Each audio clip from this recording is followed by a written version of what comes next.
Good morning, Manna. Yesterday we dove into the kingdom impact small groups can have, and that feeling as though you belong will open up doors and avenues for the Holy Spirit to minister. Let's dive into belonging just a bit more. It doesn't take long to see that in the world we live in today, one could easily get lost in the masses. There's an emphasis, even social movements, in having every voice heard, and rightfully so. God created all of us in His image, but unique in our talents, gifting, and calling.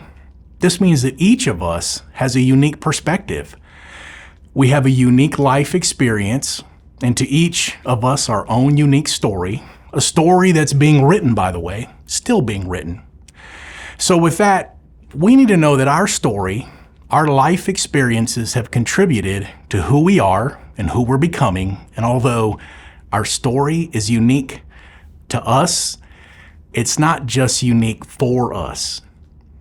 Outside of a small group, people feel as though their voice has become lost, whether through not speaking up or becoming drowned out. Small groups ensure everyone can be heard. In many instances around us, voicelessness is painfully obvious. It's the clarity of the small group environment that makes it easier to draw people into conversation and gain their perspective. You can learn why they feel quiet or what may be preventing them or withholding them from their own point of view. Though we all long to have our feelings and needs acknowledged, it's easy for these to be neglected by people around us or in our day-to-day activities. We take so little time to listen to one another and to show that we have absorbed what people have told us. And as a result, we can become distant and detached from one another. But small groups are the space in which we can offer our whole selves, where we can release our full humanity, awaken community, and nourish our desire for purpose. The pursuit of meaning is an intrinsic God-given human desire that needs a space for exploration. Organizations and communities with more heart are better. And it's in small groups where the heart and meaning are nurtured. Left to ourselves, we can lack accountability and be slow to change.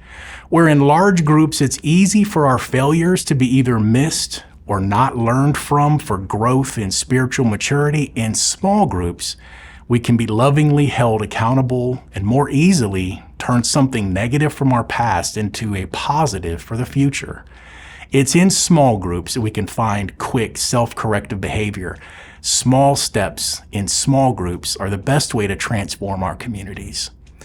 Time spent in a small group shows us that we're not alone, that there are others who share our perspective and are willing to hear ours, and that there are others seeking quality conversation with us, that everyone else has their doubts, fears, and questions they don't know what to do with, that we can be vulnerable and authentic and be valued and honored and loved in return.